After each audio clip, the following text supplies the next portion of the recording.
The most terrible thing, in my opinion, is to realize that you live with the real enemy in the same house, eat with him at the same table, and sleep with him in the same bed. For me, this person turned out to be my wife, with whom we went through a long and difficult path. But still, she betrayed me in the most terrible way and suffered the consequences. I must admit right away that a year ago, when I was sitting and thinking on Monday morning, I was not in a very good mood. My wife, Sheila, was as interested in intimacy as I was. When we both retired at the age of 60 last year, she retired from teaching, and I from the British Transport Police. We may not have been close every day, but in the beginning we did it often, sometimes even twice a day. By that Monday, a year later, I could barely remember the last time we were intimate.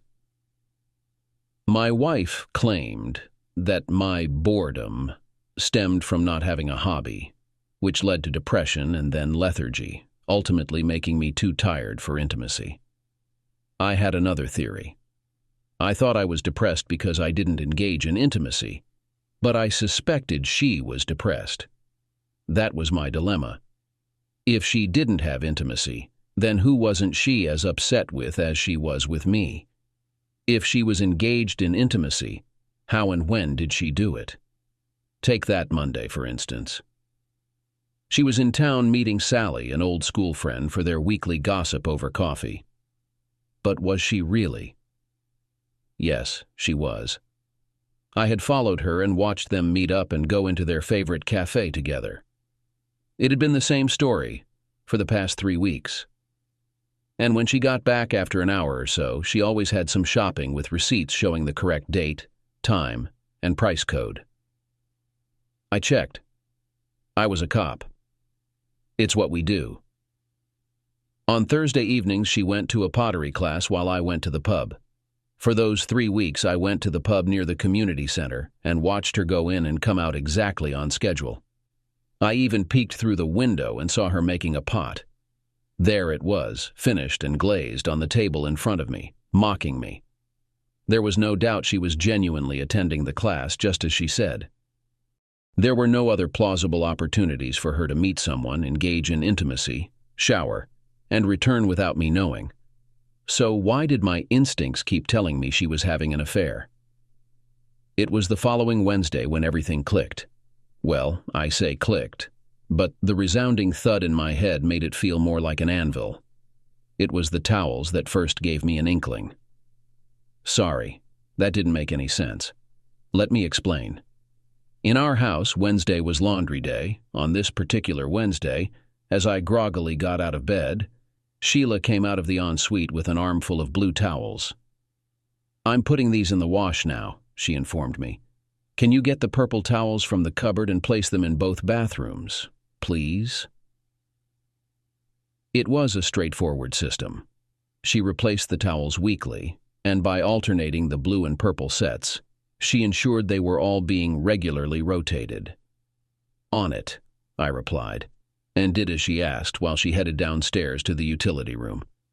After breakfast, as I was putting my cup and plate in the sink, she called out to ask if I could check whether the washing machine had finished its cycle. I opened the door and looked in. No, I could still see the towels spinning in a blur of blue and white. I started helping her strip our bed for the next load, all the while pondering the question that had been troubling me for weeks. If she was cheating, how was she doing it? As I worked, there was a nagging thought at the back of my mind, trying to surface but not quite breaking through. We took a coffee break around 11, and as we sat in the sunroom at the back of the house, I watched the first load of laundry, the towels fluttering on the line.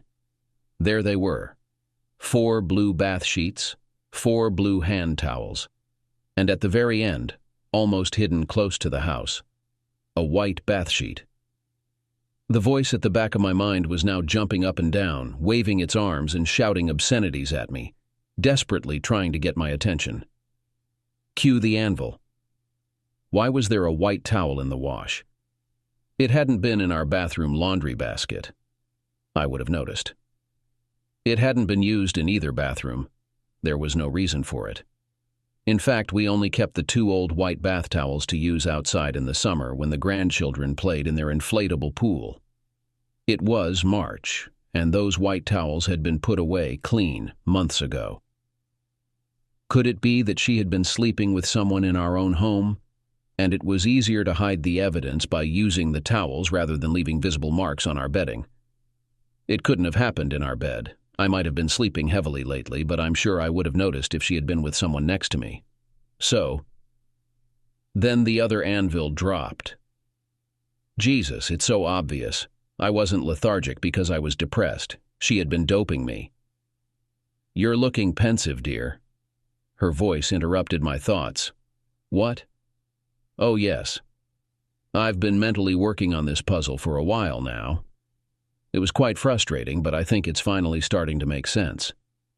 That's good, dear. It's important to keep your mind active, she remarked absent-mindedly, clearly uninterested, as she returned to her book and finished her coffee. Oh, my mind is definitely active, but I kept that thought to myself. So here's my reconstruction of the crime. The suspect, her, prohibited substances the victim, me, and then invites her lover, an unknown individual, into the house. Where do they engage in intimacy? Somewhere. The roofie. It's so clear now. 3 months ago, we adopted a new routine where she'd bring me a small whiskey as a nightcap around 9:30 p.m.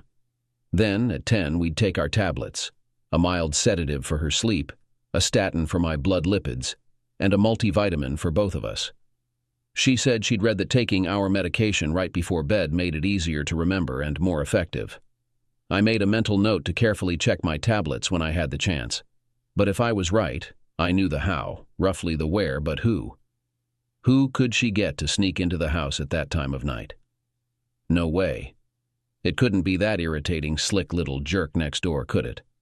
I might have skipped over the introductions when I started, so as the number of characters seems to be growing, maybe it's time for more details. My name is Mark Smith. I used to be Detective Inspector Smith until I retired 2 years ago at 60. I would have been Chief Inspector by then if not for an incident earlier in my career, when a weaselly little guy laughed as I told him he was under arrest for breaking his girlfriend's wrist. Unfortunately, he then fell down the stairs, twice. Nothing has been proven, but it has clouded my career prospects. Therefore, promotion from the district police to the position of detective inspector in the British Transport Police was the ideal way to spend the last 5 years of service. It also benefited my pension. I tried to keep fit, but being sluggish didn't help. If my suspicions are correct, then this will be resolved soon. I'm 6 feet tall, pretty attractive, and I really don't like being messed with. My wife, Sheila, is about 5 feet 8 inches tall, elegant and slender. Her long dark hair and green eyes complete the attractive picture. Our neighbors on our right were an elderly couple we rarely saw, and on our left were Julie and the jerk. Apparently, his parents named him Justin, perhaps so that he would not stand out among the other useless parasites who worked for his employer at the hedge fund. I thought he was a jerk, despite the fact that my wife claimed that he was actually a wonderful person if you got to know him better. Maybe she knew him better than I imagined. Julie, on the other hand, was a treasure. We only knew her first husband for a couple of years before cancer took him. She did an amazing job raising their twins on her own until they both left for university. After that, I think she was hit hard by empty nest syndrome. And within 2 years, the jerk had moved into her life, her bed, and then her house. He'd been living there for 5 years, and they had been married for 3. At the time, I guessed that Julie was probably around 50, give or take a couple of years. She was short, slim, and pleasant to look at and talk to. I could listen to her smoky voice for hours. If she could sing, she'd be a blues legend. Justin was about 5 feet 10 and drove to the gym in his Audi to keep fit. What a poser. He maintained a facade of good-natured charm, but if you listened closely, he was a sarcastic, condescending little bastard. He thought he was so much smarter than everyone else that we wouldn't notice. But I did. And I'd encountered smarter beings than him. He had a polished, shiny look like a freshly laid dog turd. In hindsight, I didn't like him very much. To be fair, I don't think he liked me either. So, I had a plausible theory of who, how, and where, but no evidence. Checking the tablet situation would be simple. I hadn't died yet, so I'd carry on as normal, but on my terms. On Thursday evening, my wife left home at 6:30 as usual for her pottery class from 7 until 9. She'd return around 9:30. As soon as she left, I grabbed a pair of nitrile gloves from the box in the garage and began searching my own house. What was I looking for? Anything unusual? Something that should have been there or something that shouldn't have been? In daily life, we rationalize things that are out of place, but during an investigation, it's the oddities, no matter how mundane, that lead to breakthroughs. I checked the tablets first. The ones she had been giving me, claiming they were vitamins, were actually her prescribed sedatives, as I had suspected. The enclosed leaflet warned against taking them with alcohol. I had spit them out the previous night, and I felt like a new man that morning. Over the next few hours, I carefully searched every room, trying not to leave any traces of my presence. She didn't need to know that I was investigating. In the end, I came to the conclusion that there were no signs of cheating in any of the spare bedrooms. The sheets were clean and remarkably seemed freshly ironed, although I knew they hadn't been washed recently. It was clear that no one had used these rooms. Unfortunately, there were no signs of intimacy in our bedroom either, which only increased my anger. I found gold in a chaise longue at the back of the house. Between the seat cushions of the 3-seater sofa, I found a piece of foil from a condom package that I had never used. Now I knew where it had happened. Damn it, I hate to say this. Ugh, this image will be hard to forget. Presumably, she throws the towel in the wash and then returns to my bed. What a betrayal. My marriage had reached its end, non-negotiable. I could legally divorce my spouse without needing to prove infidelity, but that seemed unsatisfactory. Someone else was enjoying what I was denied. Revenge was necessary. Normally, I don't consider myself petty. I can brush off minor offenses. But such blatant disrespect demanded a severe response. I intended to unleash utter chaos. As I quietly plotted my retaliation over the next few days, I noticed my wife's indifference towards me and, upon reflection, towards our relationship. I no longer cared about her either, but I was the only one aware of our impending divorce. So every night I pretended to swallow my pills, only to discreetly spit them out once she turned away. It was around midnight on Saturday, or technically Sunday morning, when her phone buzzed, jolting me awake. I lay still as she stirred, then got out of bed. She tiptoed across the room and slipped out the door. I heard her open and close the linen closet door on the landing, followed by silence. Despite my outward bravado, I felt queasy. While I could have gone downstairs to confirm her infidelity, the prospect of witnessing or hearing it unfold was deeply unappealing. I contemplated bursting in to confront them, though the thought of merely causing discomfort wasn't satisfying enough. Sure, I could have barged in and physically confronted the perpetrator, but then they would likely play the victim, and I, a former police officer, would risk ending up behind bars. Each day in prison would present 365 opportunities for someone to harm me. Plus, my luck would probably result in the assailant's demise, leaving me isolated with no reprieve from potential dangers. To exact a truly potent revenge, I realized I needed them to believe they were still in control. So, I allowed the situation to play out, knowing I had the means to take charge. I discreetly activated the house alarm, strategically placed beneath my bedside table. Sheila must have disabled it to allow her accomplice entry. After giving them a few moments to settle in, because deep down I'm a romantic, I finally pressed the panic button. Well, I was the one who pushed the damn button, and the chaos it caused inside the house rattled me to the core. The effect it had on Justin's excitement is unimaginable. It certainly ruined his romantic plans for the evening as I saw him hurry from the back of our house to the safety of his own. The alarm stopped. Sheila must have rushed back to the main panel and overridden the panic button. I knew she had no idea how it worked, apart from arming and disarming it. I had tried to explain it when we had the system installed, but she tuned out and I gave up. I was pretty sure she would assume she had done something wrong that triggered the alarm. I heard the linen cupboard door open and close before she returned to our room. I couldn't resist poking at her. "Just got in?" I queried, feigning the tone of someone who had been drugged. "Where were you? Is it late?" "I had to go downstairs to deactivate the alarm," she grumbled. "What triggered it?" I innocently inquired. "It only goes off if there's someone downstairs. I'll go check." "No," she exclaimed. "You can't go downstairs in your—" She was about to say, "condition." She understood that if I attempted to go downstairs while drugged, I'd either end up in an ambulance or worse, a hearse.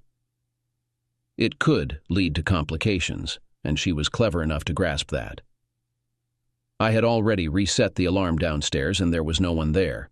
I checked all the doors and windows too, so go back to sleep, she reassured me. So, I did. And I slept soundly. Sheila managed to maintain her composure for the remainder of the weekend while I endured agonizing 10-minute intervals whenever she showered, scrolling through the texts on her phone. I had assisted in setting up the lock screen, so although my fingerprint wouldn't unlock it, I knew her backup access code. Their arrogance was evident as they arranged midnight rendezvous via text message. This revelation indicated two things to me. They were also involving Julie, and they were in serious trouble. By Sunday evening, both the woman and the man had recovered from the psychological warfare of Saturday night, and scheduled a meeting for 11:30 on Tuesday night. This suited me perfectly, as I had a plan that required minimal preparation, provided I could speak with Julie beforehand. On Monday, Sheila headed over to see Sally as usual, and Justin's car was missing from the neighbor's driveway. I silently hoped that Julie was working from home, as she typically did. Fortunately, she was. "Hey, Mark," she greeted me with a warm smile when she opened the door. However, her expression shifted as she noticed my serious demeanor. "Is everything all right? You seem quite somber." "Julie, I'm really sorry, but we need to talk, and time is short." "What's going on?" she inquired. "I'll give you the condensed version for now, but could we accidentally bump into each other outside the library around 2:30 and discuss this further?" "Sure," she agreed. "But go ahead and give me the short version anyway." So I did. I explained the fatigue, the new regimen of whiskey and pills, the substituted sedatives, and the intimacy issues. "Damn him," she whispered. I suspected he was having an affair, but I couldn't figure out which one. "Would it surprise you if I told you that he brings me a vitamin pill every night to strengthen my immune system? No wonder I feel like I'm in a daze half the time." "Are you very angry?" I asked. "Because I tend to want revenge on both of them, but I'll end up in jail." "I feel the same way," she replied. "Of course, I could kick this little jerk out, but I want him to suffer too, very much." "I have a plan," I informed her. "And if we do it properly, we'll be safe and they'll get what they deserve." "I agree," she said. "I haven't even told you about the plan yet. I don't care. As long as it pours misery and shit on them, count on me. This is my first time being alone with this woman, and I already adore her. She's beautiful, intelligent, and harbors a sense of vengeance. What's not to admire?" I shared my plan with her. It was straightforward, needing no contrived situations, hardly any lies, with the police doing most of the work for us. "Got it?" she replied. "Give me until the end of the morning to mull it over, and I'll coincidentally run into you after lunch." "Oh, one more thing," I mentioned as I headed out. "If the police inquire about our last conversation, it was regarding a spare printer cable. I'll swing by town to pick one up after lunch." She flashed me a grin. "Sorry I couldn't be of more assistance. Until later, then."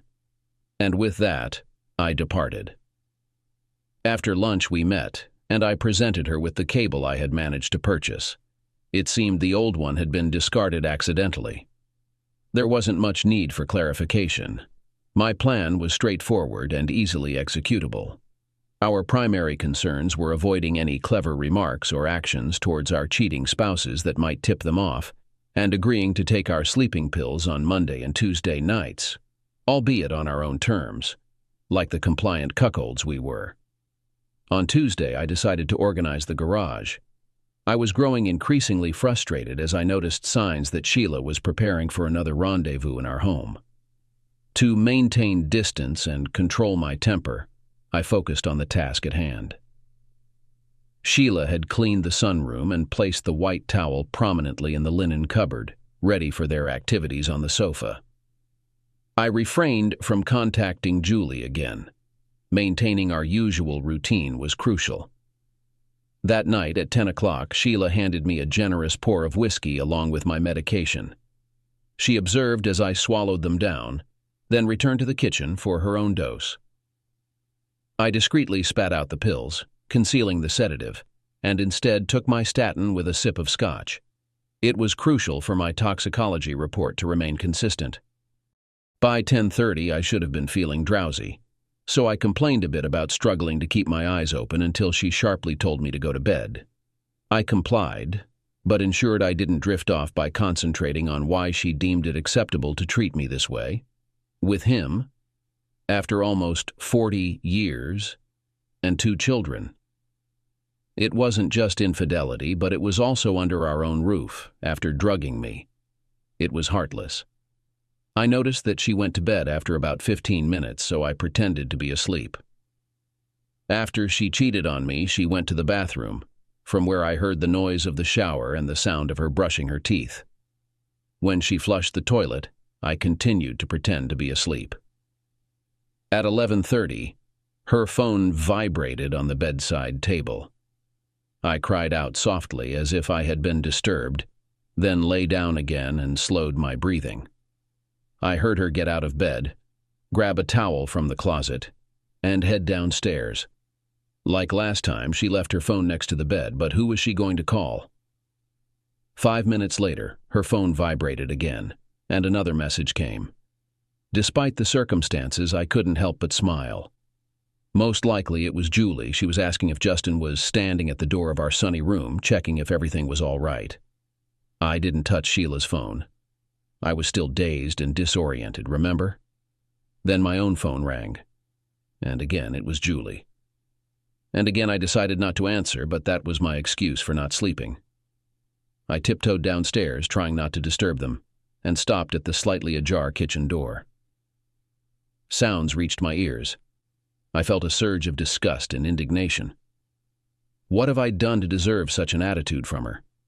If she didn't love me anymore, she could just leave. But why this betrayal? And with that arrogant jerk. The solarium was illuminated by dim light, complemented by the glow of the oven's LED display, which allowed me to find the rolling pin on the countertop, where I left it. If the authorities had questioned his proximity, I would have said that I was in the kitchen, surrounded by many other potential weapons. Anyway, I had to endure listening to my wife having an affair with this despicable man until she performed her last act of kindness as my spouse. When she screamed, "Please don't stop," was the perfect signal. I burst into the room shouting, "Get off my wife!" That's exactly what I meant. And don't worry, darling. I'll save you. A promise I wasn't going to keep. The fool abruptly halted mid-action, resembling a startled meerkat, and I promptly delivered a forceful blow to the side of his head with the rolling pin. Despite his awkward movement, compounded by my partially drugged state, the impact was more substantial than intended. He collapsed as if poleaxed, still entangled with my unfaithful wife. Through the window, I noticed Julia's expression as I completed the final act of our charade. "Are you okay, sweetheart?" I muttered indistinctly, causing her to scream. "Don't worry. He can't hurt you anymore." I carefully collapsed onto them, pinning her against her lover's body, and pretended to lose consciousness. Gradually, the effect of the drug intensified, blurring the line between pretense and reality. Meanwhile, Julie's version of events developed differently. Around 10 o'clock, as usual, Justin brought her a generous glass of sherry and a vitamin tablet to strengthen the immune system, both of which she drank. Shortly after, while in the bathroom, she felt a coughing fit and vomited into the sink. Not wanting to disturb her husband, who was engrossed in the TV, she simply announced her intention to go to bed early. Shortly after he climbed into bed with her, he got up and disappeared. Later, she heard a sound like a door slamming. When his absence dragged on and her calls went unanswered, still sleepy and confused, she looked out of the bedroom window and saw him in our yard near the patio doors, leading to our sunny room. After texting Sheila's number to find out how we both were and getting no response, she called me as Sheila continued to remain silent. When I ignored my phone too, she decided to figure it out on her own. Following Justin into our yard, she was shocked to see through the solarium windows how her husband was cheating on her with my wife on the couch. Despite her amazement, she was so enraged by his betrayal that she recorded them until I stumbled upon the scene, possibly intoxicated and obviously believing that my wife had been attacked by an unknown person. I hit Justin on the head before falling. At that moment, she ceased recording, dialed emergency services, and informed the dispatcher that both police and 2 ambulances were needed at our location. I had advised her to be truthful whenever possible and not to attempt to influence the police investigation. Let them do their job, and if they performed adequately, justice would prevail. Nearly everything she reported was accurate. The only falsehood was that the coughing and vomiting were self-inflicted. I was roused by a paramedic attempting to gain my attention. I felt groggy and incredibly fatigued, but I sensed there was something I needed to address. What was it, though? Ah, yes. My wife, I muttered. Is she all right? Did he harm her? She's fine, he assured me. She's speaking with the authorities now. I slipped back into unconsciousness once more. When I regained consciousness, I found myself in the hospital, being observed by a doctor and a police officer. I wasn't sure what time it was. The doctor spoke first. The paramedic who attended to you was concerned about your responses to stimuli. It seemed like you might have been under the influence of prohibited substances or alcohol. I'd like to take a blood sample to check if you agree. I nodded and mumbled, "Go ahead, Doc. I've got nothing to hide." He took the sample and I drifted back to sleep. I woke up around 9 the next morning. Sitting next to the door was another police officer who looked barely older than a teenager. "Are you feeling all right, sir?" he asked politely. "I think so," I replied. "I'm not even sure why I'm here." "I'll let the boss explain that if you don't mind. It's above my pay grade." Shortly after, a nurse came in, realizing I was awake, and offered to bring me some tea and toast. I was grateful for the NHS. While she checked my vitals, the officer stepped out and murmured into his radio. He returned, still speaking softly into the device. "Certainly, sir. Yes, I'll inform him now." The nurse left, promising to send breakfast soon, and the officer approached the bed. "The boss is actually on his way here now regarding a related matter. He should arrive in about half an hour. Are you okay to wait, sir?" he inquired, looking directly at me. I responded with a sardonic grin. "No worries. We both know that if I attempt to depart, you'll have to cuff me. That'll agitate you and I'll have to munch my breakfast with restraints on. Let's maintain decorum, shall we?" He chuckled at my retort. "Dealing with a professional is refreshing, sir. It streamlines things." Then, struck by a notion, he leaned out the door and addressed a passing nurse. Upon returning, he settled in, flipping through a Country Life magazine left on the nearby table. Catching my gaze, he explained, "Just mentioned you might be leaving soon, escorted, so we'd both appreciate a cuppa sooner rather than later." True to his word, within 10 minutes I was nibbling on toast, both of us sipping tea, discussing England's dismal performance in the second test in Australia. An hour later, I found myself in an interrogation room at the local police station, arrested on suspicion of assault causing bodily harm. The investigating officer introduced himself and reiterated the caution. Did I understand? I didn't play games. This offense carried serious consequences if charged and convicted. Yes, I understood. He prompted for my account of the previous evening's events. I provided him with a more or less accurate recounting of events. My wife brought me a beverage and my medication. Exhausted, I had to retire to bed. Something stirred me awake, and upon realizing my wife wasn't beside me or in the bathroom, I descended downstairs. I detected commotion, akin to a struggle between two individuals, prompting me to seize the nearest object and rush into the sun lounge. There, to my horror, I discovered a man assaulting my wife while she pleaded for help. I recall striking him, but my memory fades until the doctor revived me. "Is my wife okay?" I inquired. "No one will confirm, but I vaguely recall being informed that she's unharmed," came the reply. He regarded me thoughtfully. "She's been apprehended as well. You collapsed atop the assailant, inadvertently trapping her. Allegedly, when paramedics freed her, she attempted to assault you with the same rolling pin you had used." I felt genuinely affronted by this revelation, my hurt expression genuine. But why? He was attacking her. "Do you not recognize the gentleman?" he queried. I confessed that I didn't recall much. It was dark, and he had his back turned to me. My head was spinning too, I explained. "It seems," he said softly, "that you walked in on your wife with her lover. Your neighbor, Mr. Justin Clark." I simply stared at him. I knew any feigned surprise would be transparent, so I just looked at him, grappling with the truth that couldn't be. "Can we assume you were unaware?"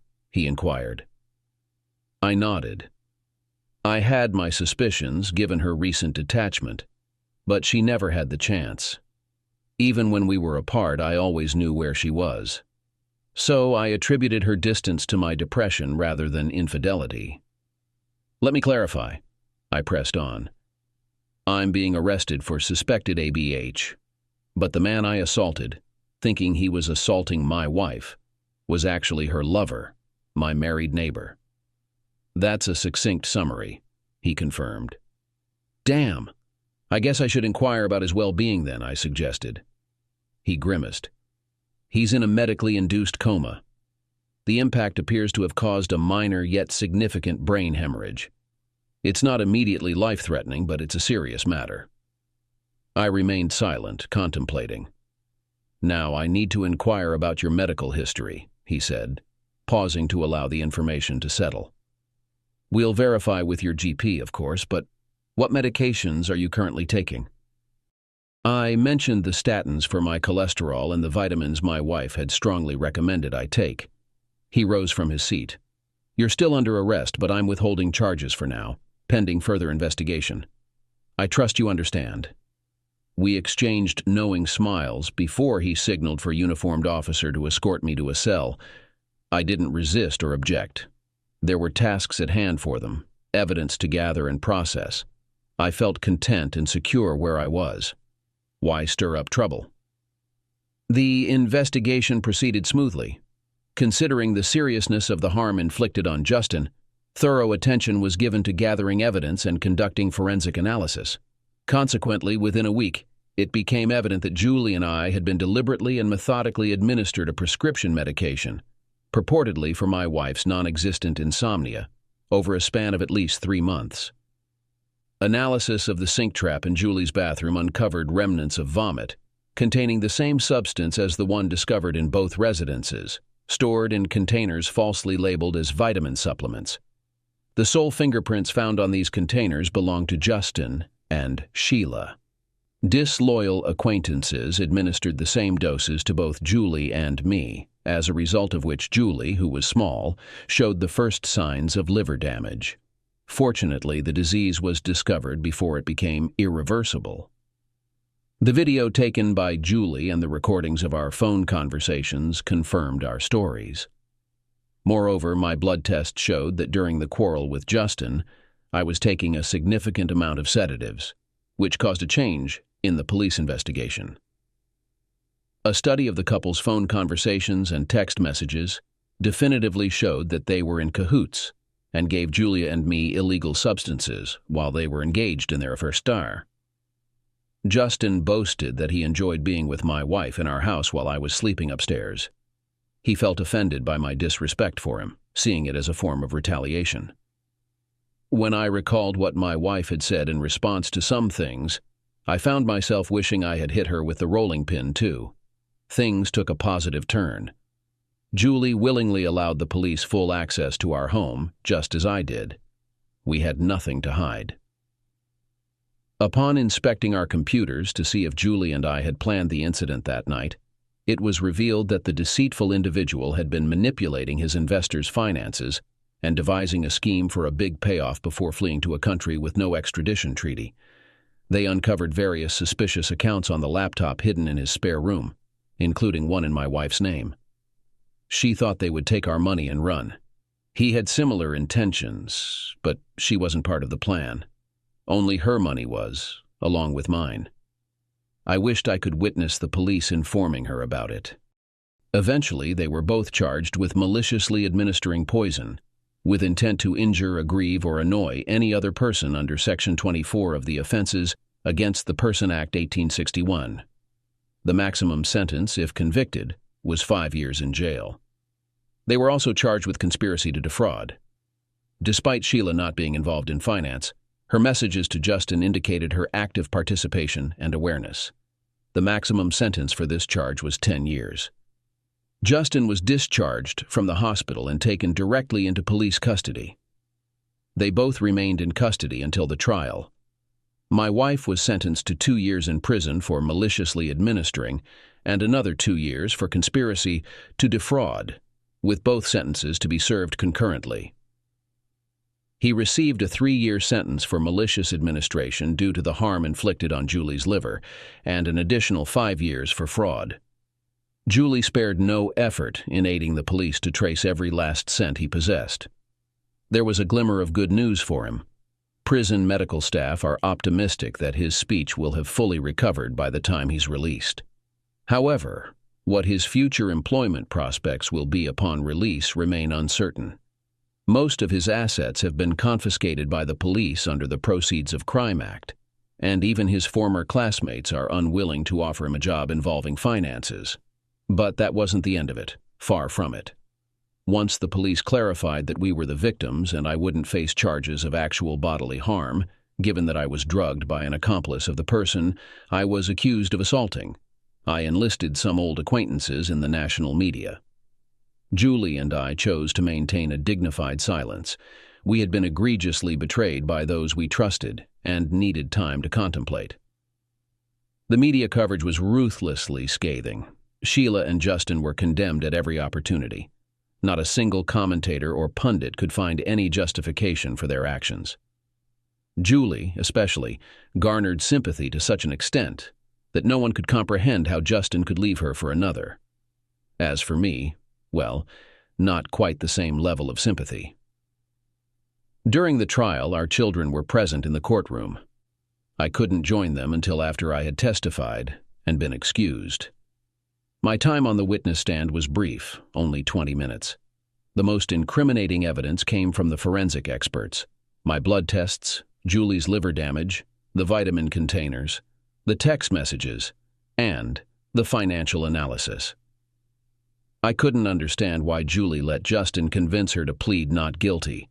Their texts practically confessed everything. As I mentioned before, Justin always thought he was clever. Nope. After hearing the stark truth in court, my daughter severed ties with her mother indefinitely. She informed her in prison that she was not allowed to contact or visit her or the children, or they would seek a restraining order since she was a convicted poisoner.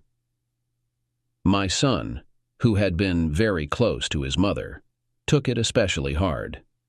He asked if it would upset me if he visited her in prison to hear her side. "If you feel that's necessary, son," I reassured him, "then you should go. Otherwise, you might regret it later." But, I cautioned him, prepare yourself for disappointment. The visit took place a couple of weeks later. He called me that evening. "You were right, Dad," he admitted. I was disappointed, but now I don't have to regret cutting ties with her either. Obviously, each of her statements terrified him more than the previous one. It was my fault that I didn't appreciate her, neglected myself, and didn't achieve a higher position in society. She was not responsible for anything. This vile man manipulated her when she was vulnerable, groomed her, offered to give Julia and me illegal substances and transfer our savings to his offshore account. Then, she took her delusion to the extreme. "I'll have to explain a lot to get your father back," she told him. "Mom, you poisoned him to be with the man he hated. Bring him back? Next time I'm afraid you won't get off so easily." Obviously, the young man was so outraged by her ignorance that he unleashed another barrage of criticism on her. "Do you realize that he saw all the messages in which you humiliated him sent to the idiot next door, yes?